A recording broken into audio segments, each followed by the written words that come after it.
Hello， 大家好 ，A 空好家園阿堂，歡迎大家收睇我哋 A 空好家園嘅頻道啊！好咁啊，好多香港朋友咧，翻嚟大灣區咧買樓置業嚇，咁啊有啲銀碼就百幾萬啦、幾百萬啦，甚至乎上千萬嘅別墅啦嚇，咁樣啲錢咧抌落去，咁裝修嚟講咧，亦都要精裝改造啊，甚至乎咧有啲毛坯咧真係要花多幾十萬，甚至乎上百萬嘅嚇，但係咧。好多港人90%咧都漏咗一件事啊！咁啊買呢一個咧房屋嘅保險，即係家居保險啦嚇。咁啊今日咧呢條片咧就港人喺內地咧買樓必睇嘅啊房屋啊家居保險點樣買？有3種選擇啊，加埋呢一個購買嘅流程，同大家講講啊。做咗功課，希望大家欣賞啊。咁啊香港人咧住慣咗咧就係大廈咧有大廈嘅保險啦，屋苑咧有公共嘅保險啦。但係內地咧係唔一樣嘅，啊咁啊房屋嘅裝修喺內地，啊咁啊裝修啊家具啊漏水浸到鄰居啊，啲花盆抌落嚟砸到人啊，全部都係你自己嘅責任嘅。咁所以講咧，我哋經常帶客咧都睇到好多客問，啊咁所以講咧借住呢一個疑問咧，就專門拍一條片教大家如何買，啊因為咧好多香港人咧喺香港就真係好着重呢一個買商業保險，買呢一個家居保，啊咁所以講呢條片咧。我做咗功課咧，覺得好有必要拍一拍啦嚇。好咁啊，一場火災，水管爆、颱風暴雨啊，小偷入室啊，咁啊輕則咧就損失幾萬蚊嘅裝修啦，重則咧就整套房都廢咗啊，甚至乎咧要賠俾鄰居咧幾十萬咁樣嘅嚇。咁啊，今日呢條片咧專門係講俾港人知啦，翻嚟內地啦嚇，咁啊所以講就一條片講到清清楚楚，希望幫助到大家嚇。咁啊，內地呢個房屋嘅保險咧，家居保險咧有邊幾種？點樣買就比較划算啲啊？要準備咩材料啊？理賠咧需要注意什麼啊？咁啊，呢條片咧全程都係乾貨，建議大家咧點讚同埋收藏嚇，或者轉發俾朋友。買房之前睇更加有必要，買咗房啊後面係更加有必要睇啊，更加有必要買嚇。好，咁啊，以下咧有幾個部分啦，同大家講講啦嚇。咁啊，第一個部分咧要先搞明。內地房屋險係分3大類嘅，咁啊香港人咧最該買係邊一種咧嚇？咁啊首先講第一種係基礎型嚇，咁啊房屋主體保險啊呢種係基礎型嚇，咁啊係保呢一個房屋嘅本身嚇，咁啊下面就講啦，保咩咧？保呢一個咧牆體、屋頂、地面、門窗同埋水電煤嘅主導管嚇咁樣嘅主管道啊，咁啊賠什麼咧？就賠呢一個。火災啊、爆炸啊、颱風啊、暴雨啊、洪水啊、雷擊啊、高空雜物啊、房屋嘅倒塌啊咁樣嘅。咁啊，如果買咗呢種基礎型嘅咧，係唔保咩咧？係唔保呢一個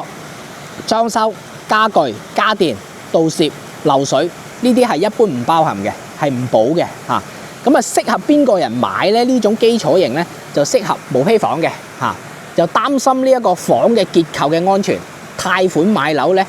嗰時候銀行咧有時候係會要求買，但係基本實操嘅當中咧係銀行咧好少話要求要買。咁呢種基礎型係針對於咧，如果你話哎呀我買咗毛坯房，但我唔想話交太多嘅保費啊，咁啊你直接買個基礎型咯嚇，只擔心呢一個房屋結構嘅安全就直接買呢個基礎型就得啦嚇。咁啊價格嚟講咧，一般保額咧就係200萬嚇。咁啊，一年嘅保費咧就需要係100至到200蚊，係你當佢200蚊啦嚇，一餐飯錢嚇。咁啊，第二點咧就綜合型啦，啊呢種正啦嚇。綜合型咧就係家庭財產保險，就叫家財險啊。咁啊，港人首選呢一種綜合型嘅啊。咁啊，保咩咧？啊，下面就講清楚啦啊。咁啊，呢個綜合型咧就保嘅範圍就比較全。第一個房屋嘅主體啊，咁第二個咧就係室內嘅裝修。包埋呢種地板啊、牆面啊、吊頂啊、固定嘅櫥櫃啊咁樣嘅。咁啊，第三個咧就室內嘅財產啊，家具啊、家電啊、啲衫啊、啲床品啊都係包嘅。咁啊，最重點咧就第三者責任嚇，譬如話你漏水浸到你鄰居啊，浸到下面嘅啊，浸到左右隔離嘅啲花盆咧喺露台咧就即係掟落街咁樣嘅咁啱嚇，砸到人啊、車啊。咁啊，細路仔咧有時百厭咧整壞咗鄰居嘅嘢啊，呢啲第三者保險責任咧全部都係保嘅嚇。咁啊，附加咧下面咧都可以選多幾個啊一齊保咁樣嘅，可以附加上下面可以自己選嘅嚇。咁呢個咧可以加上呢個水暖管爆裂險咁呢個咧就建議必加啦，係嘛？咁內地咧有好多二手嘅老房屋咧同埋呢種高層咧係最常出事嘅，呢個咧就水管爆裂嚇。咁第二個咧就係呢個盜搶險啦即係入屋打劫啦，係嘛？低層呢啲俾人爬上係嘛？啲低層同埋呢個小區嚟講，屋苑咧就治安就一般般咁一般咧就要加呢一個盜搶險啦，同埋咧仲有地震險呢個都可以自己加上附加嘅唔一定要加地震險。咁如果你話咁啱嗰個區嚟講咧係一個地震區，咁呢種咧就要加上啦睇翻你自己啦。喺惠州你未即係唔係地震帶啊嘛好，咁第四個咧就係寵物責任險。咁養狗嚟講咧，有時會整壞鄰居啲嘢各方面咁樣噶嘛如果有寵物咧，就可以加上嘅咁呢個咧綜合型嘅商業保險咧，係適合邊個買咧？就係精裝修入住嘅自住嘅港人喺內地咧就常住嘅，咁擔心漏水啦、火災啦、盜竊啦咁樣嘅，就建議直接買綜合型嘅，因為講緊錢都唔多咁講翻個價格同埋個保額啦咁保額咧就300萬300萬嘅保額一間房再加10萬蚊嘅裝修嘅保額，再加財產保險10萬蚊嘅保額，再加50萬嘅第三者責任咁呢個綜合型咧，如果你選擇咗呢啲保額，咁一年咧個保費咧僅需要200至到500蚊咁平均嚟計咧，真係每日咧可以講係幾毫子咯你當佢即係一蚊咁樣咯，都 OK 嘅咁所以講咧，你當佢500蚊一年咧咁365日都係1蚊幾啫，係嘛？咁第三點咧，有一個咧專項型嘅，咁呢種咧係單一風險保險咁補充用嘅。咁譬如話咧，下面水管爆裂險呢一種只賠流水、浸水嘅損失呢一項。咁仲有一個咧係盜搶險，只賠呢一個入室盜竊咁樣嘅咁仲有一個地震險只賠呢一個地震同埋海嘯咁仲有一個咧就比較得意嘅租金損失險即係譬如話你租咗俾人哋，仲有呢個咁出租房屋咁間屋咧就俾人整壞咗就可以咧賠呢一個租金咁樣嘅咁呢種咧係適合邊個買咧？就已經係有呢一個綜合險再加上特定嘅風險或者你只擔心係某一種嘅問題，即係意思講，我第二點係講咗呢一個綜合型嘅保險如果咧你再想保多啲嘅，就買呢一個咧專項型單一風險嘅保險，再補充上去，咁就包你穩陣啦咁你當佢就700蚊、800蚊一年咯。如果係補充呢一隻好。咁價格嚟講咧，單項頭先講單一項咧一年咧就幾十蚊咁總結翻俾大家啦咁自住精裝修嘅就直接買呢一個綜合家財險，再加埋呢一個附加水管爆裂，再加埋呢一個盜搶，再加埋三者險就 OK 啦咁如果係毛坯房咧或者係貸款房咧，就需要買呢一個房屋主體險即係簡單型嘅出租嚟講咧，要買呢一個出租房家財險咁呢個係保房屋加埋租金嘅損失好，第二 part 咁港人咧最關心嘅就係保障嘅範圍同埋理賠時嘅坑咁就驚咧買錯就白使錢咁下面咧就解釋到啦，第一個必保4項，港人咧一定要買，一定要有咁下面咧就係房屋嘅主體，即係譬如火災颱風暴雨爆炸倒塌呢啲咯。咁第二個咧就室內嘅裝修水浸火燒颱風係嘛？咁裝修咧幾十萬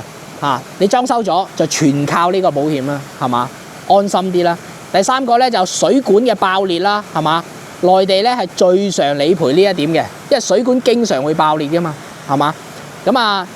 自己屋企爆啦，或者樓上爆浸到你啦，都係可以賠嘅。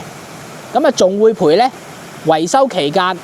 住酒店嘅住宿費，一般係30蚊一日，最多係90天咁樣嘅嚇。咁啊，第四個咧就係第三者責任嚇。咁啊，呢個咧就超級重要。譬如話漏水浸到樓下，咁啊就可以賠俾鄰居裝修同埋家電啦。咁啊，譬如話刮颱風，陽台個花盤啊，同埋咧啲窗戶嘅窗線跌咗落去，跌咗落樓，砸親人，砸到車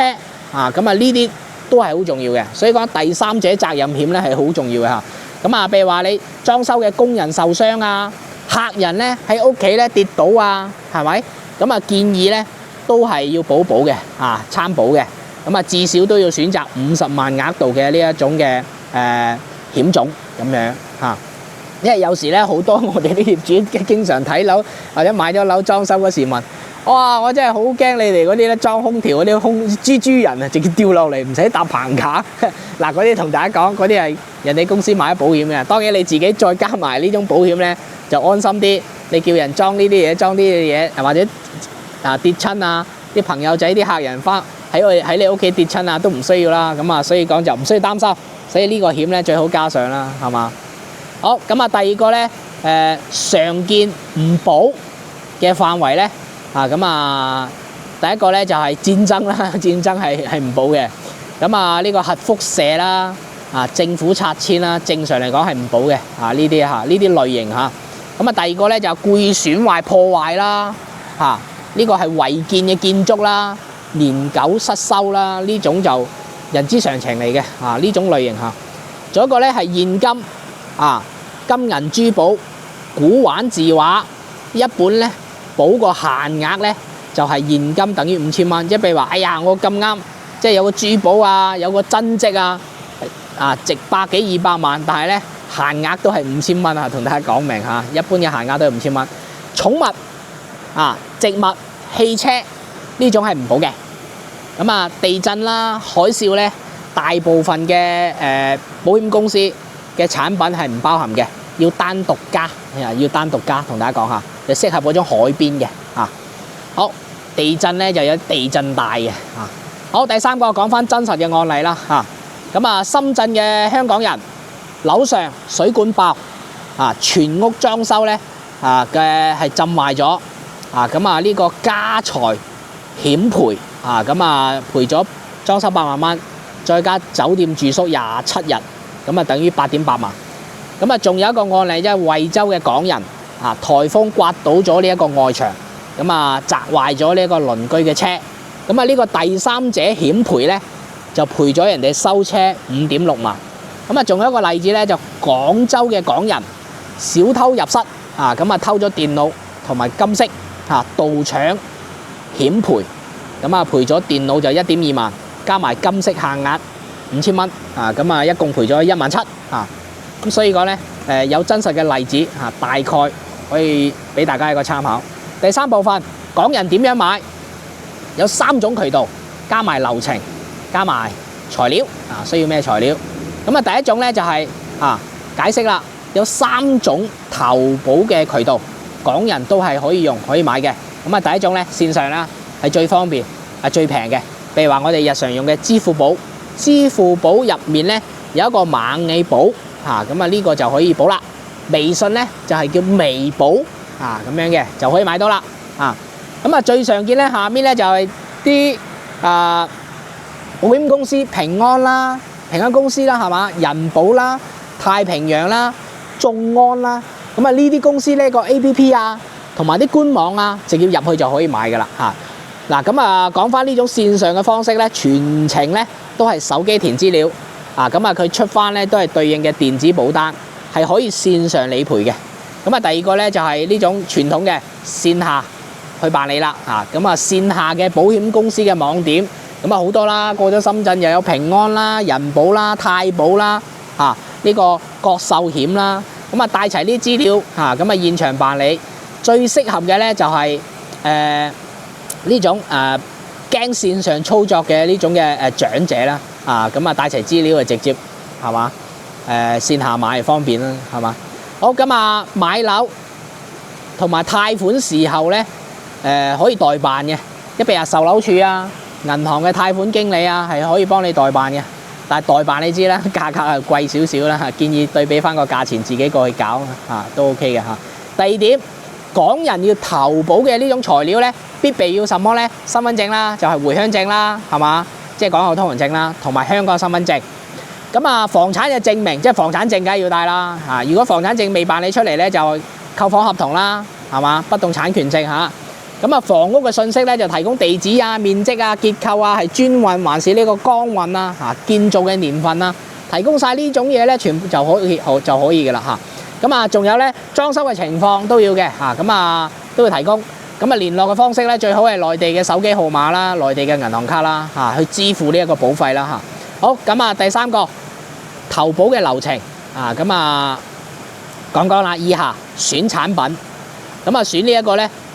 綜合家財險，再加埋附加水管爆裂，再加埋盜搶，再加埋三者險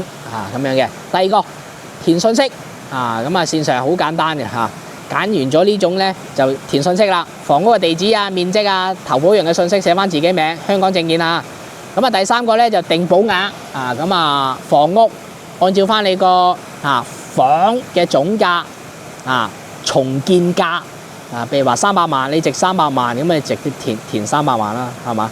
咁啊裝修按照實際嘅裝修費，譬如話你裝修咗15萬，咁你填個20萬啦、15萬啦。財產即係譬如話家私家電加埋嘅總價10萬，咁你選擇10萬蚊嘅保額啦，係嘛？咁啊三者險一般都係買到咧50至到100萬建議買到100萬啦都得嘅咁啊支付咧就係微信啊、支付寶啊、內地嘅銀行卡啦，1年一交咁啊第5點咧就係收個保單，咁啊好多公司線上買咧就電子保單啦會發到你個短信，以短信嘅方式，又或者發到你自己嘅郵箱咁啊電子保單咧同紙質版咧係一樣嘅，一樣具備呢一個法律嘅效力係一樣嘅咁啊第4點啦，保費參考2026年最新基礎版，譬如話間房200萬咁啊你就需要交呢一個保險，就大概係150蚊一年。